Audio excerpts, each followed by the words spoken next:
welcome in to be our guest. And we have with us again this week, I just am really enjoying all the things you're teaching us, and it's Colonel Ken Ostrat, and he is the commander of the 908th at Maxwell Air Force Base. They fly the C-130s. Actually, you're the only flying entity on Maxwell. Maxwell is not a flying base. Right. Is that correct? It's the home of the Air University, and so we bring all of our officers in to continue their professional military education there.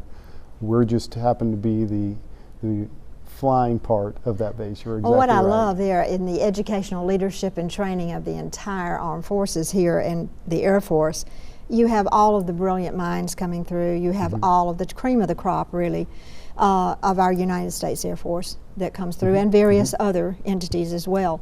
But what I love is the fact that these are all active duty people. That is their career. The reserves, that's different. And that is open to, if you have grandchildren, sons, if you're somebody out there, you're in your job, but you also think, is this all there is? And I would like to do something for my country. Then I think the reserves are an incredible thing to think about. What would be the requirement for becoming a reservist? Well, a lot of it is going to depend on what you want to do. We have a lot of different opportunities for people. If they want to come in and if they want to learn a medical career field, or if they want to come in and they want to learn a engineering type career field, civil engineering, what we need them to do is we need them to talk to our recruiters, and the recruiters will take them through the process where they'll take some aptitude tests, they'll cross-check their education, and we'll bring them in and we'll show them the opportunities that we can give them to go serve their nation that marries up with what their skill set is. So if somebody comes in and they show that they've got a strong aptitude for medical is a great one, then we can find them someplace where they can get some training and some education, and they can serve in the medical type career field.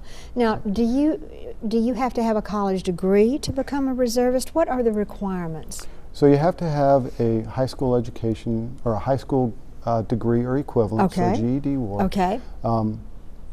You don't have to have a college degree to enlist and serve. Our officer corps requires a college degree before you can become an officer, but for the enlisted corps, come through high school, take what we call the ASVAB, the test that shows what your strengths and weaknesses are, and then we'll find a job for you.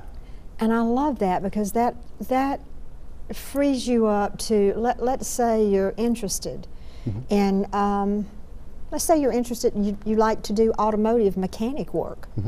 So you have fields that, except it would be on airplane engines, but you have fields that can further that education while that person also works in a regular job. Absolutely. You know, we can take your example of the airplane mechanic. You know, they'll learn a trade in the aircraft mechanic arena. They can work for another organization and take those skills and translate those skills into their civilian job, and it helps both the civilian employer and us. We have a lot of people who will take advantage of that opportunity. My career started this way. I enlisted, and I learned an enlisted career field that got me through college, and then I was able to commission after college and continue my career in a different path. But I was able to use those things to better my world to get where I wanted to be. In every area, to hone all of those skills. And if I'm understanding you correctly, instead of you having to pay to get that training, the reserves are actually paying you. Absolutely. It's an opportunity, not just from the training and the monetary aspect, but you know, we're Americans and this is our country, and I think that all of us in our hearts really want to do something to make this country greater and to keep the freedoms that we have. So I would like to ask you this too. Let's say we have our audience out there and we have somebody who's really interested. They already have a job. What are the requirements? Is it going to take them away from their job for a certain amount of time? And I know that at our company we have an amazing man who is with the 908th, Joe Friday is, and so proud of him, and the company works with your reservist for the most part. So how does that work? That's such a critical part of who we are. So we'll take an individual, Joe Friday or anybody like that, and we'll ask them to come out one weekend a month. And then we'll do our training during that weekend, and then we'll ask them to come out for another 2 weeks over the course of the year to get a more in-depth training opportunity. And there'll be opportunities for us to ask them to come out at other times during the year. And then, you know, we've been active overseas for a long time in the military. Right. And so we periodically will ask our members to deploy and go overseas for a long period of time, a couple of months, to serve the nation.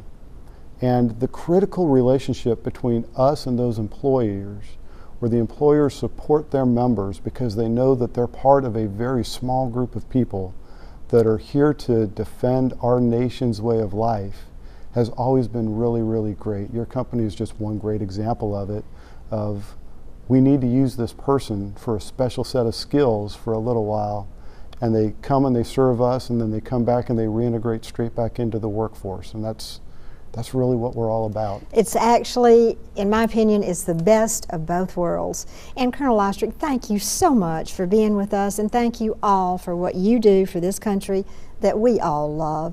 And thank you for being with us. If you know somebody that would be perfect for this, talk to them about it. We'll get you the information to get in touch with them. Absolutely. And thanks for being with us, and we'll be right back.